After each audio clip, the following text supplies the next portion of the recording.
जंगी शाही मामा के ख़बर ॾींदा हलूं। मोहम्मद शफ़ीक़ जोखियो जी रिपोर्ट मुताबिक़ ॻोठ मोहम्मद इस्माइल जोखियो फिल्टर प्लांट घारो में कनीज़ फातिमा सिलाई सेंटर जो इफ्तिताह कियो वियो, जॾहिं त कोहिस्तान डेवलपमेंट ऑर्गेनाइज़ेशन पारां पीर ग़ुलाम हुसैन शाह जी जिदोजहद सां ॻोठ मोहम्मद इस्माइल जोखियो में कनीज़ फातिमा जे नाले सां सिलाई सेंटर जो इफ्तिताह कियो वियो, जंहिंमें समाजी अॻुवान मोहम्मद असलम जोखियो चयो त असांजे ॻोठ जूं 40 खां 50 छोकिरियूं सिलाई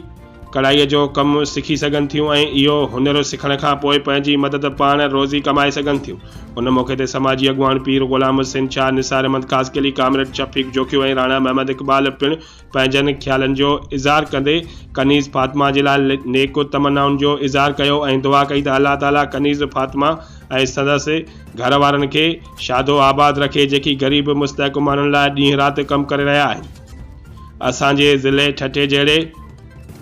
पसमानदा इलाइक़े में भलाईअ वारनि कमनि में मसरूफ़ अमल आहिनि।